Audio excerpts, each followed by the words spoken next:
Fakultas Agama Islam dari Universitas Nurul Jadid. Tujuan saya membuat video ini untuk memenuhi tugas ujian tengah semester dari mata kuliah pengantar studi Islam yang diampu oleh Ibu Zakia. Di sini saya akan menjelaskan mengenai pengetahuan tentang metode-metode dan pendekatan dalam mengkaji studi Islam.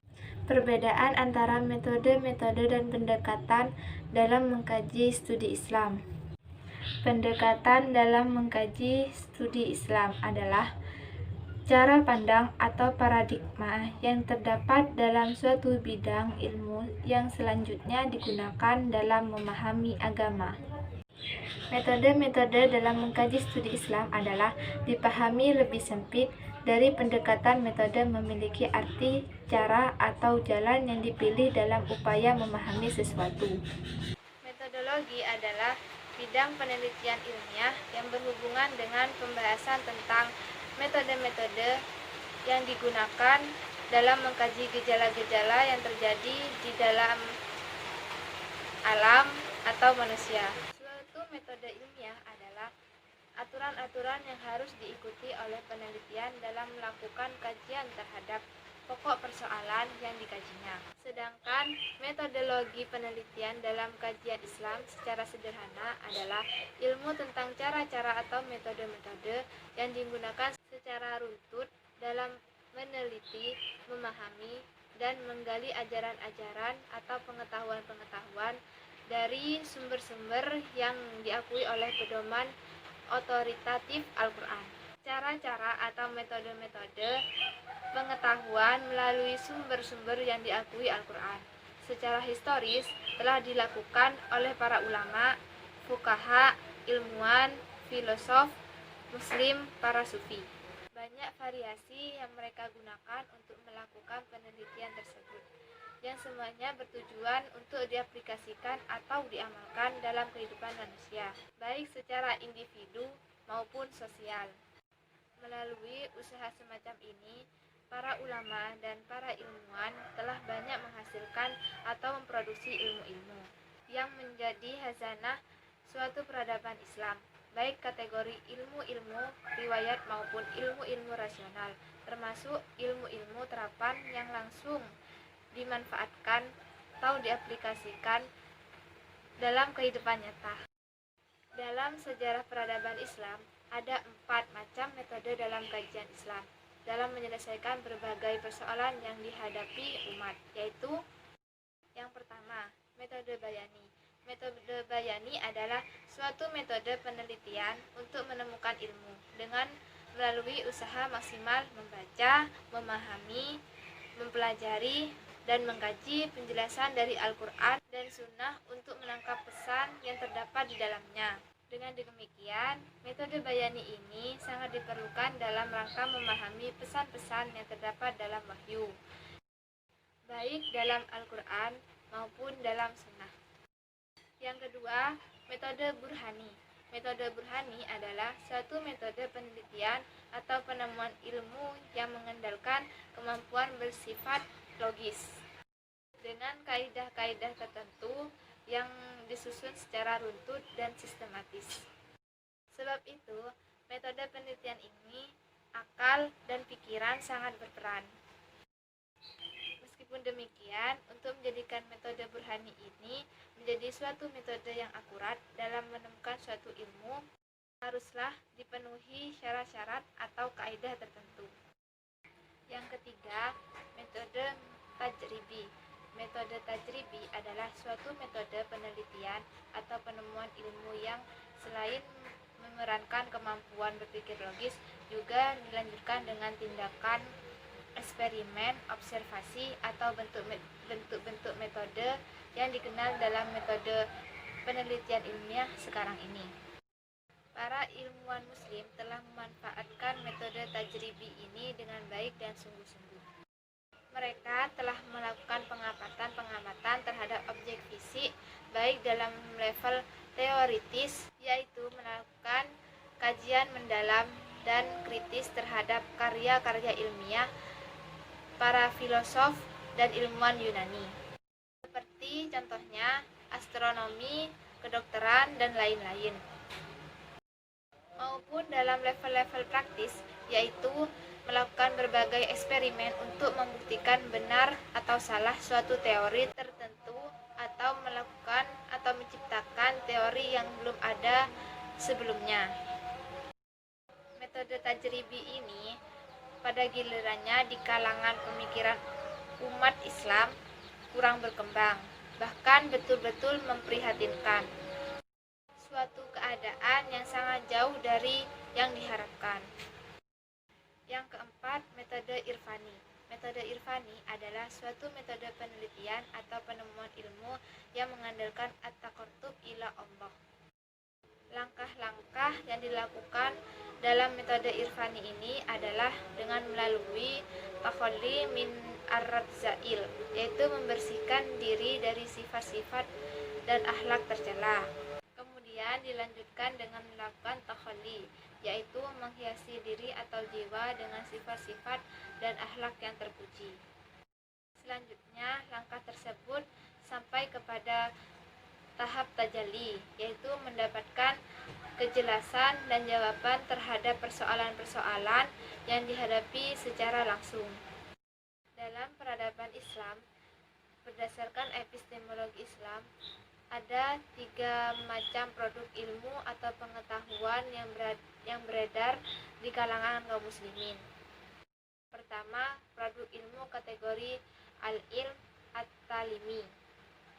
Produk ini dihasilkan oleh metode bayani. Produk kategori al-ilm at-talimi adalah ilmu akhlak atau etika, yaitu ilmu yang membicarakan tentang perilaku dan sifat-sifat terpuji, seperti taubat, ikhlas, sabar, tawakal, dan lain-lain. Demikian juga dalam ilmu ini membicarakan tentang sifat-sifat atau akhlak tercela, seperti takabur, riya, pemarah, pemusuhan, dan lain-lain sebagainya. 2. Produk ilmu kategori al-ilm at-tashili. Produk ilmu yang masuk dalam kategori ini adalah ilmu yang dihasilkan dari 2 metode, yaitu metode burhani dan metode tajribi. Ilmu ini masuk dalam kategori ilmu-ilmu yang berkaitan dengan ilmu fisika atau berkaitan dengan ilmu pengetahuan dan teknologi atau sains, yaitu pengetahuan yang bersifat ilmiah, yakni pengetahuan yang dihasilkan melalui proses penelitian, pembuktian, pengujian, dan percobaan secara mendalam. Yang ketiga, produk ilmu kategori al-ilm al-huduri, yaitu ilmu yang dihasilkan melalui pendekatan diri kepada Allah atau berhubungan langsung kepada Tuhan. Produk ilmu ini dihasilkan melalui metode irfani. Yang kedua, saya akan menjelaskan tentang pendekatan dalam mengkaji studi Islam. Belakangan ini, agama semakin berperan dalam kehidupan manusia. Selain sebagai keyakinan yang terdapat dalam diri manusia, agama juga sudah berperan aktif dalam memecahkan berbagai masalah yang dihadapi manusia. Berbagai jawaban atas masalah tersebut dapat dilakukan dengan mengkaji berbagai pendekatan yang digunakan dalam memahami agama. Pendekatan yang dimaksud ialah berbagai cara pandang yang ada dalam ilmu pengetahuan kemudian digunakan untuk memahami agama dengan melakukan suatu penelitian. Macam-macam pendekatan ada 5. Yang pertama, pendekatan teologis.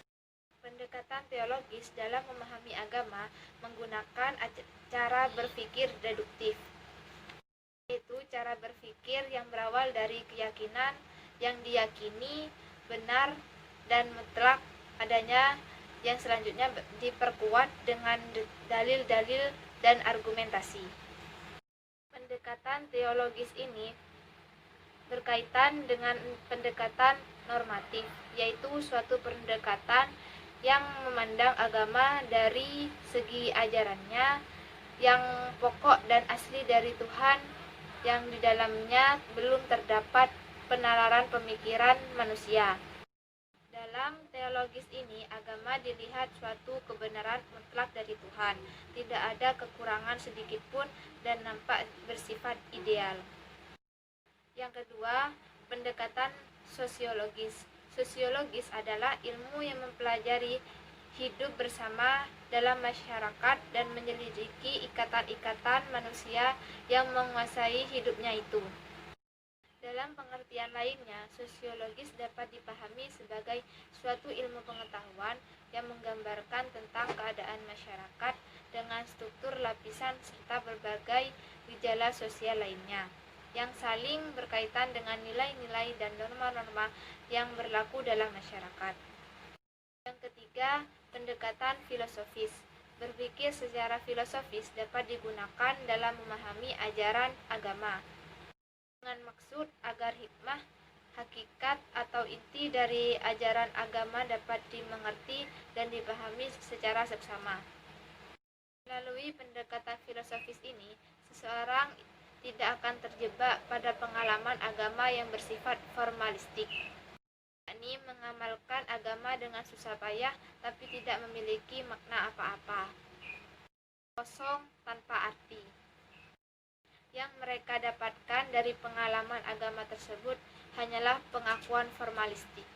Misalnya, sudah haji, sudah menunaikan rukun Islam yang kelima dan berhenti sampai di situ. Mereka tidak akan dapat merasakan nilai-nilai spiritual yang terkandung di dalamnya. Yang keempat, pendekatan antropologi. Antropologi merupakan ilmu yang mengkaji manusia yang berbudaya. Pendekatan antropologis dalam memahami agama dapat diartikan sebagai salah satu upaya memahami agama dengan cara melihat wujud praktik keagamaan yang tumbuh dan berkembang dalam masyarakat. Pendekatan antropologi juga membutuhkan pengamatan langsung dengan turun ke lapangan. Dengan kata lain, bahwa cara-cara yang digunakan dalam disiplin ilmu antropologi dalam melihat suatu masalah digunakan pula untuk memahami agama. Demikian, pendekatan antropologi sangat dibutuhkan dalam memahami ajaran agama. Karena dalam ajaran agama tersebut terdapat uraian dan informasi yang dapat dijelaskan lewat bantuan ilmu antropologi. Yang kelima, pendekatan feminis. Dari segi bahas, feminis berasal dari kata femme, woman, atau perempuan, yang berjuang untuk memperjuangkan hak-hak kaum perempuan sebagai kelas sosial. Gerakan feminis telah dan terus mengkampanyekan hak-hak perempuan, termasuk hak untuk memilih, memegang jabatan politik, bekerja, mendapatkan ilmu yang adil, upah yang setara, dan menghilangkan kesenjangan upah gender. Untuk memilih properti, mendapatkan pendidikan, masuk kontrak, memiliki hak yang sama dalam pernikahan, dan untuk memiliki cuti kelahiran. Teori feminis yang muncul dari gerakan feminis bertujuan untuk memahami sifat ketidaksetaraan gender dengan memeriksa peran sosial dan pengalaman hidup perempuan. Demikian presentasi yang telah saya sampaikan. Semoga video ini berguna dan bermanfaat. Mohon maaf jika ada salah kata. Wassalamualaikum warahmatullahi wabarakatuh.